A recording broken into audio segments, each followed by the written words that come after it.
as complement and or supplement to our now 5-year-old Definitive Mace 360 tutorial. Today's piece will feature positional diagnostics, movement prep, and then movement details and mechanics of the Mace 360. As usual, if you have questions, please ask. We hope you enjoy. And remember, when this is heavy enough to be useful, the devil truly is in the details.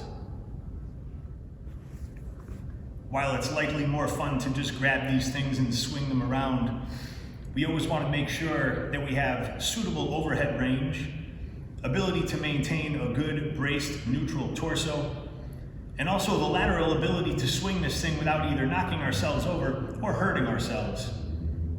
A few ways that we assess these are partial pull-ups in several different hand positions, dowel partial pullovers, and then also banded pullovers. We'll demonstrate a few now. There's no one specific way to prep for Mace 360s, but we've had a giant amount of success with these strategies over the past 13 or 14 years. Okay.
Our final and possibly most important pieces of diagnostic and movement prep are our Kettlebell Halo plus extension, Mace front pendulum, and then Mace back pendulum plus pullover. What this allows us to see is if people are able to move weight around their body in a safe and controlled way prior to swinging a heavy mace, and also that they can do so with a good brace neutral torso and all other mechanics of what would be a press or some other type of strength lift in place. We'll demonstrate the Kettlebell Halo plus extension. Please note the wrists are straight and we're grabbing the horns at the very base of the weight.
Once we've gone through those final pieces, then we'll teach how to climb safely behind the mace, perform some extensions with the mace that are very similar to the halo extension, and then work on the back pendulum into the pullover.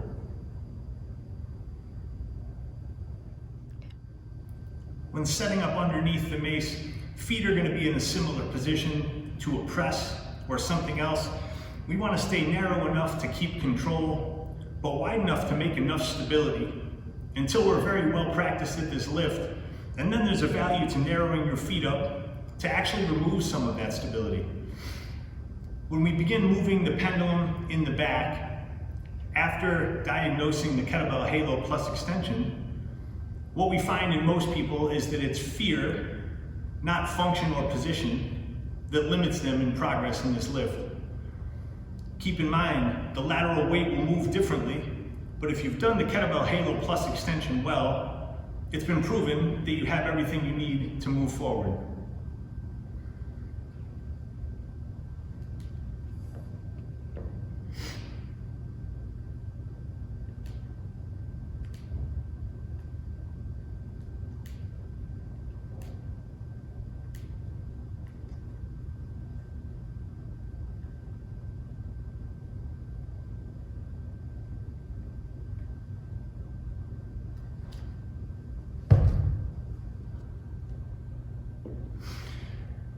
Control of the mace is demonstrated when the weight comes up past parallel.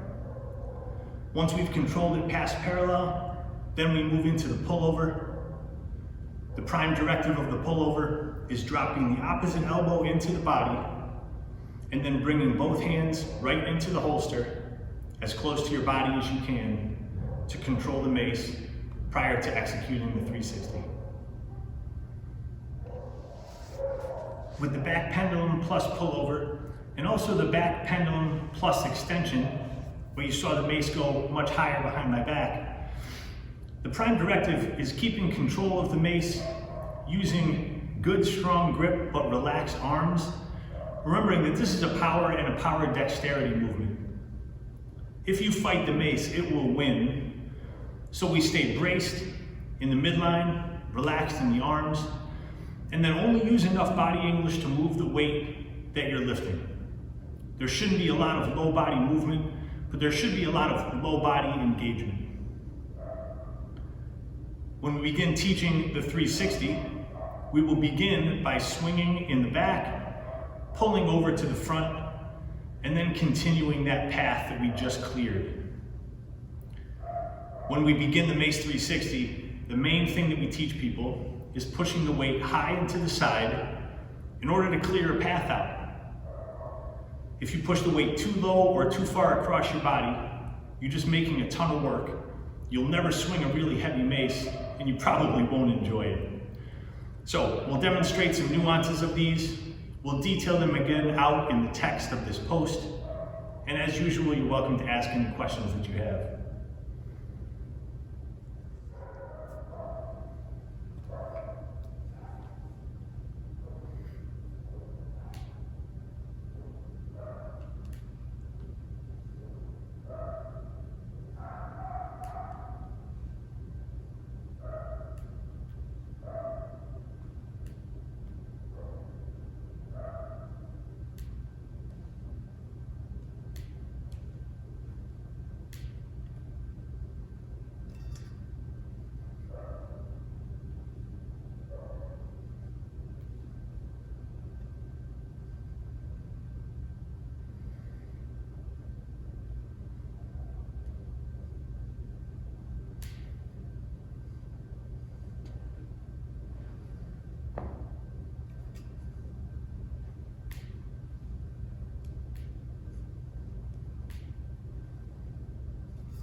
Just like with any lift, the amount, volume, and weight of movement prep is going to be governed by how much weight you anticipate moving, how hard and fast you intend to move it.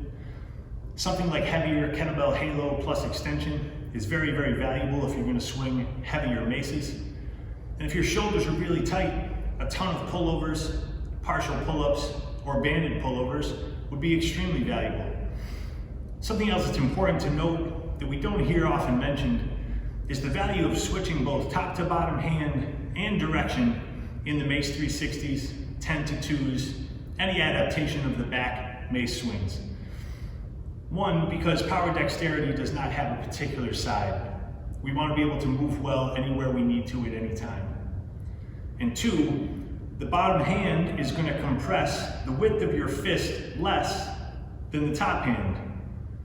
So what we found is if people had a habit of keeping one hand on top all the time, that elbow would likely get hotter than the other one.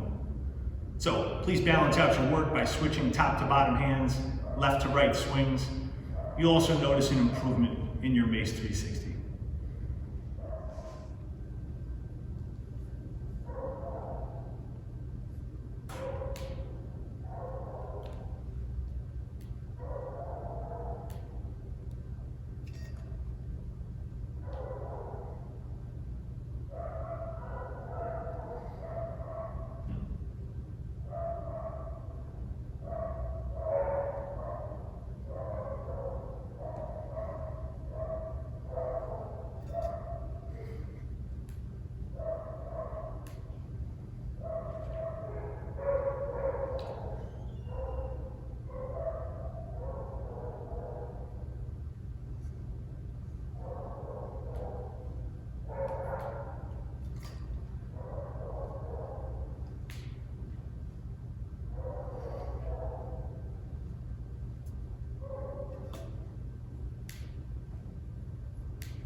Prior to some practice and demonstration, and in closing, the mace is an extremely valuable tool when used well. When used as a gimmick, it's extremely singular. When the details are addressed, it is the finest power and positional development tool that we have ever seen, and one that sneaks under the radar because it is very often used not heavy enough to be truly valuable. Addressed with the details that we mentioned today, organized mace lifting will improve every other lift that you're doing. It has such a direct transfer to combat sports, especially grappling. It's nearly ridiculous to us, the proficiency people gain in one realm that transfers directly to another. And we would strongly encourage you to jump in. If you have questions, again, please ask. And if you get stuck in the gears, let us know where. Everything we do is a constant work in progress. There's never a period at the end of the sentence. It's always a comma, and we're always looking for what's next. Thanks for watching. Hope you enjoy.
Just